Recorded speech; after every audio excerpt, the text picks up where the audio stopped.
This is after the fourth time I vacuumed it since 5 a.m.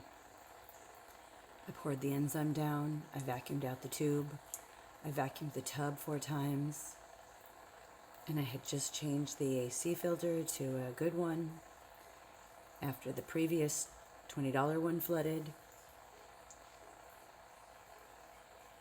This is just insane. Now I need a bucket because I can't be standing here every half an hour to constantly vacuum out the pan. This is courtesy of Trane American Standard and Big Air Mechanical.